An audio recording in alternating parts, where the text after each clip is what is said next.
ان کے دل کے اندر جس طرح کی انگریز دشمنی تھی، کسی دوسرے کے دل کے اندر یہ انگریز دشمنی نہیں تھی۔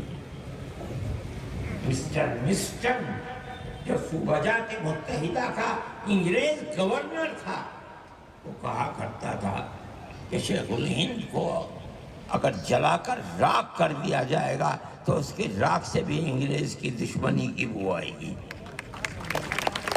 یہ دارالعلوم کا کردار ہے۔ کون مائی کا لال ہے جو اس تاریخ کو نہیں، اس کے عشر عشیر کو بھی پیش کر دے؟ یہ ہے دارالعلوم۔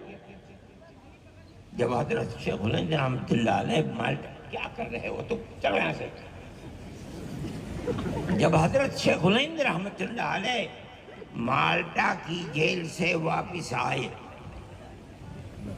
اور جہاز بمبئی کی گودی کے قریب پہنچا، قبل اس کے کہ کوئی جہاز پر جائے، انگریز نے بہاولپور ریاست تھی جو وہاں کے نواب تھے، آج وہ پاکستان کے اندر ہے، جو تو ہندوستان ایک تھا، سر رحیم بخش مرحوم ریاست بہاولپور کے جو نواب تھے ان کے کرتے دھرتے تھے، اور انگریز نے ان کو خطاب دیا تھا سر کا۔ انگریز نے ان کو بھیجا، کوئی نہیں، سب سے پہلے وہ گئے اور انہوں نے جا کر کے حضرت شیخ الہند رحمۃ اللہ علیہ سے یہ فرمایا کہ حضرت آپ چلے گئے اور آپ دارالعلوم کی درس حدیث کی بنیاد دھیمی پڑ گئی، آپ لوگوں کو ذکر و اذکار کی تلقین کرتے تھے، لوگوں کو بیعت و ارشاد سے منسلک کرتے تھے، وہ جگہ خالی ہو گئی، آپ نے سب کچھ کیا، لیکن انگریز تو اب بھی بیٹھا ہوا ہے۔ اب آپ آئے ہیں، آپ تشریف لائے ہیں، تو آپ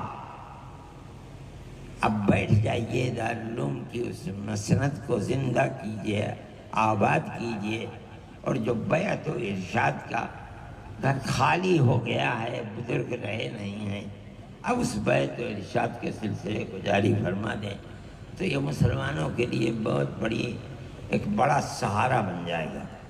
حضرت شیخ الہند رحمۃ اللہ علیہ خاموشی کے ساتھ سنتے رہے، کہا اپنی بات کہہ چکے آپ؟ کہ میں نے کہہ دیا۔ فرمایا کہ میں بوڑھا ہو گیا ہوں، لیکن میں آپ سے کہتا ہوں کہ جس ہندوستان کے اندر انگریز کی حکومت ہے، میں اس ہندوستان میں مالٹا سے آیا ہوں، اس سرزمین کے اندر جینا تو جینا، مجھے انگریز کی حکومت میں مرنا بھی گوارا نہیں ہے۔ میں تو صرف اس لیے آیا ہوں کہ میں دنیا کو یہ پیغام دوں کہ انگریز کی غلامی حرام ہے۔ میں بوڑھا ہو گیا، اگر میرے اندر چلنے پھرنے کی طاقت نہیں رہی تو میں اپنے شاگردوں سے کہوں گا کہ میں ایک پلنگ کے اوپر لیٹ جاؤں، وہ اپنے کاندھوں پر میرا پلنگ اٹھا کر کے گاؤں در گاؤں جائیں، اور میں ہر گاؤں میں جا کر یہ اعلان کروں کہ انگریز کی غلامی حرام ہے۔ میں ہندوستان اسی لیے آیا۔ کون مائی کا لال ہے جو اس تاریخ کو زندہ پیش کر سکتا ہے؟ یہیں رہے۔ جمعیت علماء کا پہلا صدر، مستقل صدر، مالٹا سے آنے کے بعد حضرت شیخ الہند رحمۃ اللہ علیہ کو بنایا گیا۔ اس سے پہلے مفتی کفایت اللہ تھے، اور لکھا ہوا ہے کہ وہ مستقل نہیں ہیں۔ حضرت شیخ الہند رحمۃ اللہ علیہ آئیں گے، وہ مستقل صدر بنیں گے۔ جو سب سے پہلا اجلاس ان کے آنے کے بعد دلی کے اندر ہوا ہے، اس کے 12 دن کے بعد حضرت شیخ الہند رحمۃ اللہ علیہ کا انتقال ہوتا ہے۔ صرف 12 دن کے بعد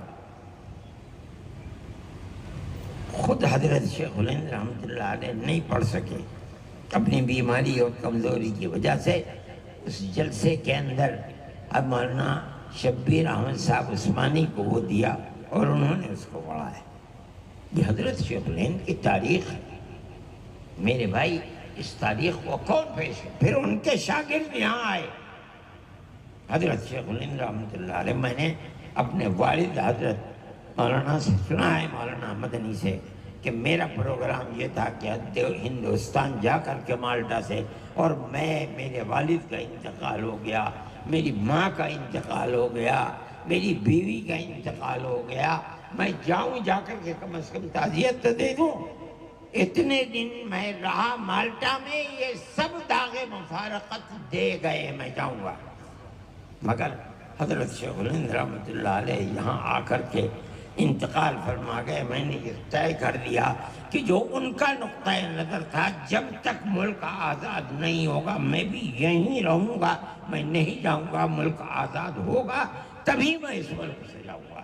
چنانچہ وہ لگ گئے۔ یہ وہ لوگ تھے جو دارالعلوم کی اسی چہار دیواری کے اندر اپنی زندگی کو انہوں نے علم حاصل کیا، اور جو حاصل کیا تھا وہ ملک کے ساتھ وفاداری تھی، ملک سے کچھ حاصل کرنا نہیں تھا۔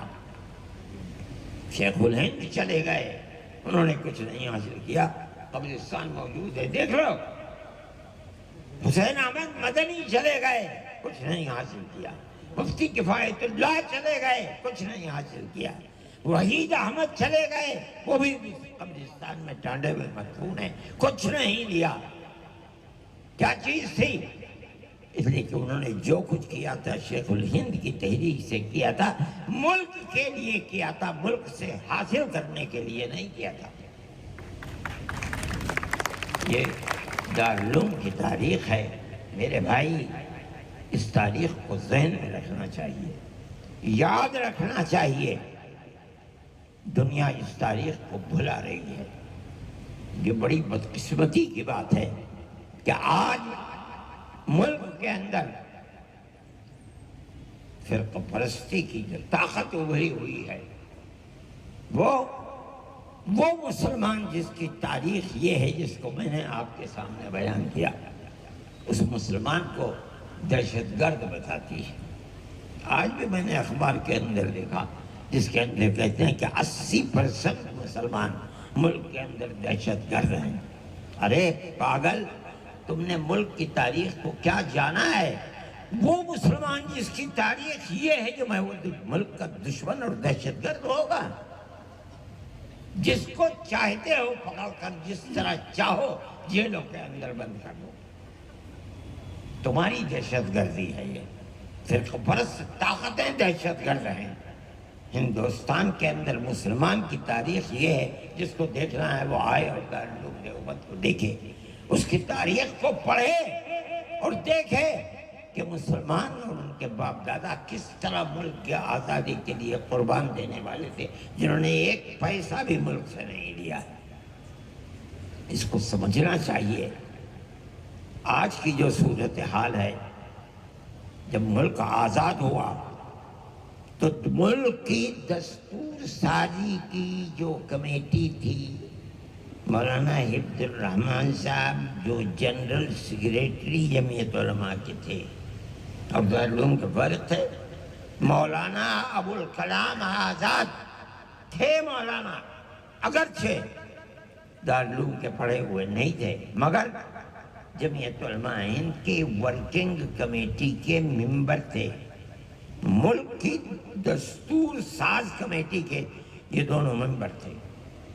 جیسے جیسے ملک کی آزادی قریب آتی رہی، یہ لوگ سمجھتے تھے کہ کیا ہو رہا ہے۔ جمعیت علماء برابر موتی لال نہرو سے، گاندھی جی سے برابر یہ عہد لیتی چلتی تھی کہ ہمیں بتاؤ اور عہد کرو کہ ملک آزاد ہوگا تو ملک کا دستور سیکولر دستور بنے گا، جس کے اندر مسلمان کو اپنے مذہب کے ساتھ زندہ رہنے کا